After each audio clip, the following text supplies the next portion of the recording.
noite, aqui é o Luiz Gustavo, do Vlog do Professor.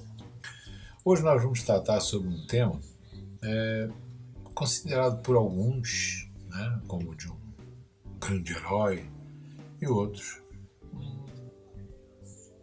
um sub-herói. Vamos falar um pouco de Tiradentes, essa figura tão controversa que a gente tem no nosso país, né? Eu pessoalmente tenho as minhas posturas com relação a ele, mas não vou entrar no mérito da questão. A gente vai colocar aqui alguns fatos, algumas situações, algumas posturas, algumas posições de análise, de documentos, de livros, de uma série de coisas para você que está vendo o vlog pensar um pouco, tá? E a gente começa com um texto, né, que eu recebi, né, no dia, inclusive, do Tiradentes. Esse texto tinha como título "Mentiram para você sobre Tiradentes".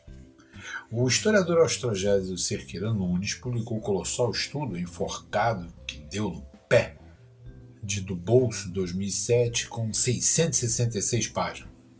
Parece até coisa da besta, né? Número cabalístico, 666. Com o objetivo de provar que o protomártir da independência brasileira não morreu na forca. Existem alguns estudos que falam realmente que Tiradentes não morreu na forca, que Tiradentes sobreviveu, que Tiradentes foi retirado do Brasil, tá, através do processo de ajuda da maçonaria. Sei que ele não pegou o avião da TAM, muito menos da Gol. Tá? Também não saiu, tá, de ônibus, muito menos, tá, de carro esporte. Mas fica aí a pergunta: se realmente o cara não morreu, como é que foi a situação? Eu tenho algumas coisas que eu sempre coloquei como me incomodando no Tiradentes. Primeiro, a morte de Tiradentes. Tá? Tiradentes era um militar, um alferes, um subtenente. Um tal, não se enforcavam militares naquela época. Se matavam através de fuzilamento. O cara passava por todo um processo de vergonha, tendo seus botões da farda retirados, né, as dragonas, né, do ombro também retiradas e tudo mais, e o cara então morria ali. E o cara foi enforcado. A gente pega os retratos que existem em Tiradentes, é um Jesus Cristo. O próprio Aleijadinho, né, no passo, né, nos passos da paixão que ele tem em Sabará, né, retrata um Jesus Cristo com corda no pescoço, bem parecido com Tiradentes, fazendo uma alusão a essa visão. O que eu achei interessante, né, se você passar lá, os soldados romanos com botas, os soldados, né, portugueses, etc. O Jesus Cristo com uma corda no pescoço. Então são coisas que a gente para analisar, que a gente tem que pensar. A história pode ser montada, ela é montada. Existe uma prática na história que é a história feita pelo vencedor. Isso é uma realidade, isso existe, isso é real.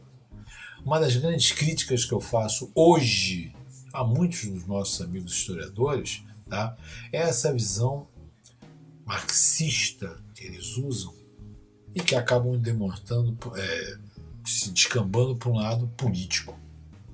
Eu também sou marxista, eu faço crítica. Esse é o princípio do marxismo, da dialética, tá? Fazer a crítica à história, tá? A dialética marxista, lá, como explicam, né? Fazer a crítica à história. Então, eu sempre critiquei Tiradentes nessa questão. Primeiro, eu estou aqui com um livro, para mim, tá? É factual? É factual. Mas é um livro tradicionalíssimo. Para quem não conhece, esse aqui é o meu grande e velho História do Brasil, do Hélio Viana. Gosto muito dele. Os livros dele, do Sérgio Buarque, são os livros que eu pego para pegar dados. E aí vamos lá. Não se pode hoje averiguar diante da devassa em que reciprocamente se acusavam muitos conjurados, que teria sido iniciativa projetada, levante, marcado para quando fosse lançada a derrama dos quintos atrasados, parece, porém, que muitas possibilidades recaem sobre José Alves Maciel, o diplomado em filosofia e viajado estudante de química, de ter ideia passada ao cunhado tenente-coronel do Regimento dos Dragões, Francisco de Paula Freire de Andrade, ligado como filho natural à família do Conde de Bobadela, tá? E ao comandado deste, que dela se tornaria maior entusiasta e propagandista, o alferes entre o Joaquim José da Silva Xavier. Veja bem, o cara, ele era um subalterno. Como é que ele se torna líder? No Alto da Devassa, que fala sobre esse processo, a gente tem algumas coisas interessantes, do tipo, por que só Tiradentes foi condenado? Por que todos os outros foram soltos? E por que Tiradentes é revogado a sua condenação logo depois da sua morte? O corpo de Tiradentes foi esquartejado, né? Temos inclusive pinturas que falam sobre isso.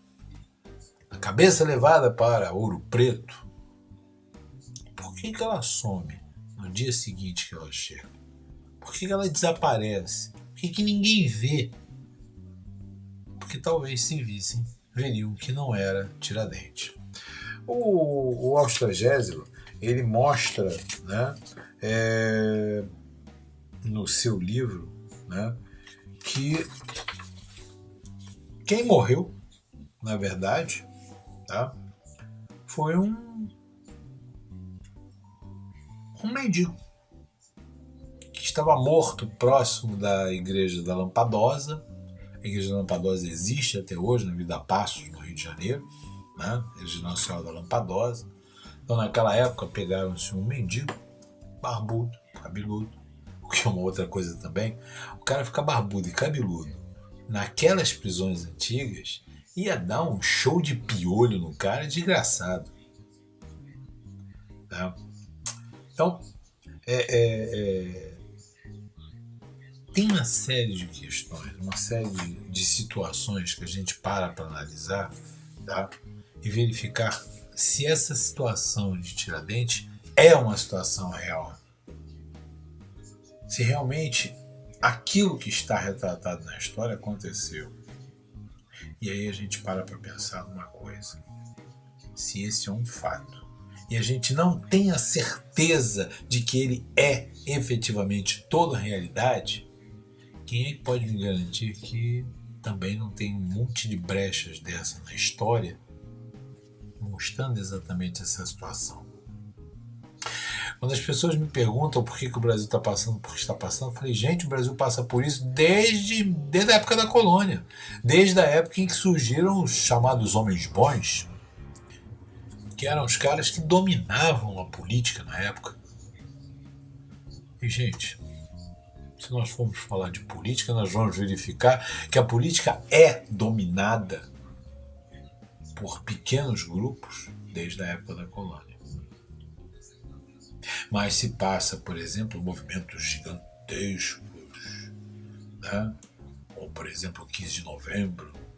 Como eu tenho pessoas que ficam, porque o exército...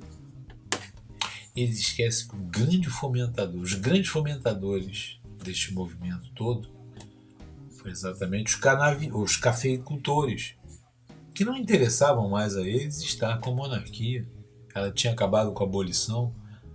O pessoal aqui do Vale do Paraíba do Sul tinha se ferrado. É interessante o pessoal do Oeste Paulista, que tinha em 1871 criado o Partido Republicano, desenvolver exatamente uma república no Brasil. E uma meia dúzia de militares acabou então fazendo o trabalho sujo. Mas é passado pela história como sendo um grande movimento, uma revolução, um golpe. É igual as pessoas quando falam, porque a ditadura militar. Isso também me bate meio revanchista. Então, Tiradentes, na verdade, eu coloco como sendo uma pessoa controversa dentro da nossa história. Tá? Um personagem que foi endeusado na época de Getúlio para poder se colocar como sendo Marte, uma pessoa que, na verdade, não foi o grande líder. Não dá para a gente pensar. É como se, por exemplo, eu quisesse colocar, tá, pessoas que estivessem num patamar de desenvolvimento social mais alto do que eu, numa época de colônia, e eu me tornasse chefe deles. O grande Hélio Viana fala, né? Ele se tornaria o maior entusiasta e propagandista. Entusiasta e propagandista. Isso não significa dizer que ele se torna líder.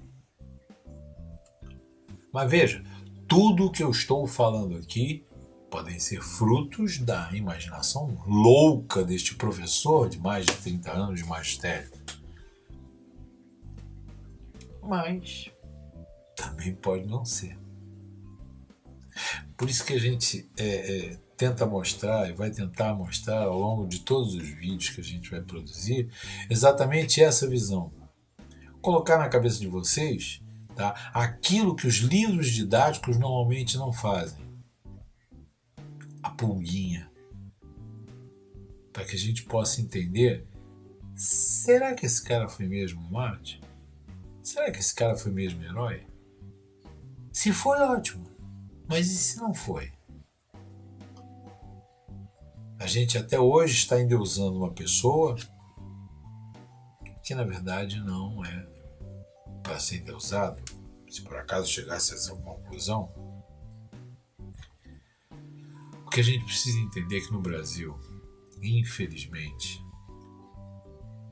tanto a história quanto a política é extremamente tendenciosa. Tanto a história quanto a política visa defender uma oligarquia. E é por isso que eu tento aqui botar o dedinho. É por isso que eu tento levantar essas pequenas lebres para pensarem. É por isso que eu luto por um Brasil real. Até a próxima.